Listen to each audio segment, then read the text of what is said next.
قارون کا انجام۔ آج کا واقعہ قارون کے بارے میں ہے۔ قارون حضرت موسیٰ علیہ السلام کے چچا یسہر کا بیٹا تھا۔ بہت ہی شکیل اور خوبصورت آدمی تھا، اس لیے لوگ اس کے حسن و جمال سے متاثر ہو کر اس کو منور کہا کرتے تھے۔ اس کے ساتھ ساتھ اس میں یہ کمال بھی تھا کہ وہ بنی اسرائیل میں تورات کا بہت بڑا عالم اور بہت ہی ملنسار اور با اخلاق انسان تھا، اور لوگ اس کا بہت ہی ادب و احترام کرتے تھے۔ لیکن بے شمار دولت اس کے ہاتھ آتے ہی اس کے حالات میں ایک دم تغیر پیدا ہو گیا، اور سامری کی طرح منافق ہو کر حضرت موسیٰ علیہ السلام کا بہت بڑا دشمن ہو گیا، اور اعلیٰ درجے کا متکبر اور مغرور ہو گیا۔ جب زکوٰۃ کا حکم نازل ہوا تو اس نے حضرت موسیٰ علیہ السلام کے روبرو یہ عہد کیا کہ وہ اپنے تمام مالوں میں سے 1000واں حصہ زکوٰۃ نکالے گا، مگر جب اس نے مالوں کا حساب لگایا تو ایک بہت بڑی رقم زکوٰۃ کی نکلی۔ یہ دیکھ کر اس پر ایک دم حرص و بخل کا بھوت سوار ہو گیا، اور وہ نہ صرف زکوٰۃ کا منکر ہو گیا بلکہ عام طور پر بنی اسرائیل کو بہکانے لگا کہ حضرت موسیٰ علیہ السلام اس بہانے تمہارے مال کو لے لینا چاہتے ہیں، یہاں تک کہ حضرت موسیٰ علیہ السلام سے لوگوں کو برگزشتہ کرنے کے لیے اس خبیث نے یہ گندی اور گھناؤنی چال چلی کہ ایک عورت کو بہت زیادہ مال و دولت دے کر آمادہ کر لیا کہ وہ آپ علیہ السلام پر بدکاری کا الزام لگائے۔ چنانچہ عین اس وقت جب کہ حضرت موسیٰ علیہ السلام واعظ فرما رہے تھے، قارون نے آپ کو ٹوکا کہ فلانی عورت سے آپ نے بدکاری کی ہے۔ معاذ اللہ۔ حضرت موسیٰ علیہ السلام نے فرمایا کہ اس عورت کو میرے سامنے لاؤ۔ چنانچہ وہ عورت بلائی گئی تو حضرت موسیٰ علیہ السلام نے فرمایا کہ اے عورت، اس اللہ کی قسم جس نے بنی اسرائیل کے لیے پہاڑ کو پھاڑ دیا اور عافیت اور سلامتی کے ساتھ دریا کے پار کرا کر فرعون سے نجات دی، سچ سچ کہہ دے کہ واقعہ کیا ہے۔ حضرت موسیٰ علیہ السلام کے جلال سے عورت سہم کر کانپنے لگی، اور اس نے مجمع عام میں صاف صاف کہہ دیا کہ اے اللہ کے نبی، مجھ کو قارون نے کثیر دولت دے کر آپ پر بہتان لگانے کے لیے آمادہ کیا ہے۔ اس وقت حضرت موسیٰ علیہ السلام ابدیدہ ہو کر سجدہ شکر میں گر پڑے، اور بحالت سجدہ آپ علیہ السلام نے یہ دعا مانگی کہ یا اللہ، قارون پر اپنا قہر و غضب نازل فرما دے۔ پھر آپ علیہ السلام نے مجمع سے فرمایا کہ جو قارون کا ساتھی ہو وہ قارون کے ساتھ ٹھہرا رہے، اور جو میرا ساتھی ہو وہ قارون سے جدا ہو جائے۔ چنانچہ 2 خبیثوں کے سوا تمام بنی اسرائیل قارون سے الگ ہو گئے۔ پھر حضرت موسیٰ علیہ السلام نے زمین کو حکم دیا کہ اے زمین، تو اس کو پکڑ لے، تو قارون ایک دم گھٹنوں تک زمین میں دھنس گیا۔ پھر آپ علیہ السلام نے دوبارہ زمین سے یہی فرمایا تو وہ کمر تک زمین میں دھنس گیا۔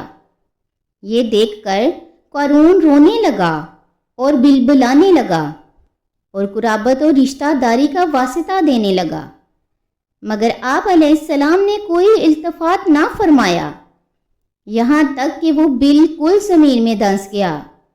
2 منحوس آدمی جو قارون کے ساتھی ہوئے تھے لوگوں سے کہنے لگے کہ حضرت موسیٰ نے تو قارون کو اس لیے دھنسا دیا ہے کہ قارون کے مکان اور اس کے خزانوں پر خود قبضہ کر لیں۔ تو آپ علیہ السلام نے اللہ تبارک و تعالی سے دعا مانگی کہ قارون کا مکان اور خزانہ بھی زمین میں دھنس جائے۔ چنانچہ قارون کا مکان جو کہ سونے کا تھا اور اس کا سارا خزانہ سبھی زمین میں دھنس گئے۔ قارون کا خزانہ، اس کو قرآن پاک کی زبان سے سنیے۔ اللہ تبارک و تعالیٰ کا ارشاد ہے کہ ہم نے قارون کو اتنے خزانے دیے تھے کہ ان خزانوں کی کنجیاں یعنی کہ چابیاں ایک مضبوط اور طاقتور جماعت بمشکل اٹھا سکتی تھی۔ قرآن میں ہے ترجمہ: بے شک قارون حضرت موسیٰ علیہ السلام کی قوم میں سے تھا، پھر اس نے ان پر ظلم کیا اور ہم نے اس کو اتنے خزانے دیے تھے جن کی کنجیاں ایک طاقتور جماعت پر بھاری تھیں۔ سورہ قصص رکوع نمبر 8 پارہ نمبر 20۔ حضرت موسیٰ علیہ السلام کی نصیحت۔ حضرت موسیٰ علیہ السلام نے قارون کو جو نصیحت فرمائی وہ یہ ہے جس کو قرآن مجید نے بیان فرمایا ہے۔ اسی خیر خواہی والی نصیحت کو سن کر قارون حضرت موسیٰ علیہ السلام کا دشمن ہو گیا تھا۔ غور کیجئے کہ کتنے مخلصانہ اور کس قدر پیاری نصیحت ہے جو حضرت موسیٰ علیہ السلام کے ساتھ ساتھ ساری قوم قارون کو سناتی رہی۔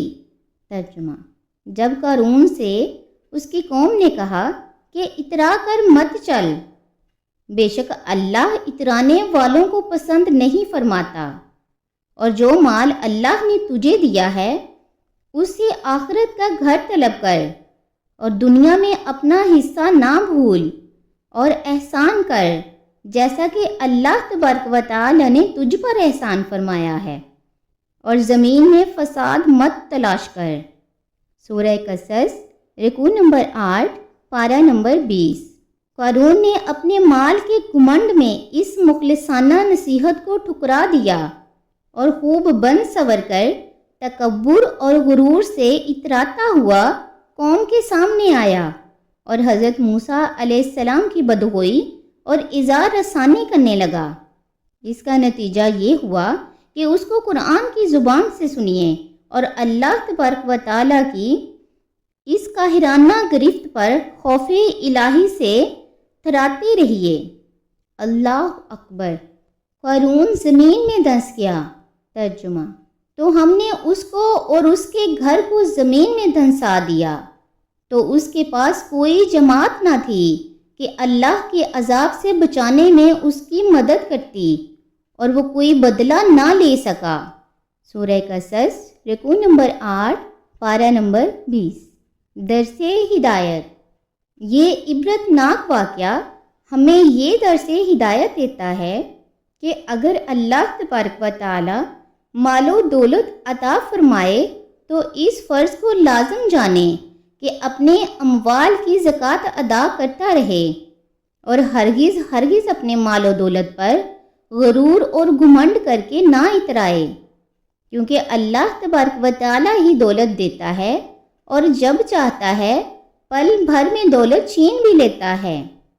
ہر وقت اس کا دھیان رکھتے ہوئے تواضع اور انکساری کی عادت رکھے، اور ہرگز کبھی انبیاء کرام اور صالحین کی اعزاز رسانی و بدگوئی نہ کرے کہ ان مقبولانے بارگاہ الہی کی دعا اور بد دعا سے وہ ہو جایا کرتا ہے جس کا لوگ تصور اور خیال بھی نہیں کر سکتے۔ بے شک ان اسلامی واقعات کو اچھی طرح سے سمجھ کر سننا چاہیے تاکہ ہمیں دین کے بارے میں سمجھ عطا ہو، اور چینل کو لائک اور سبسکرائب بھی کیا کریں۔ جزاک اللہ۔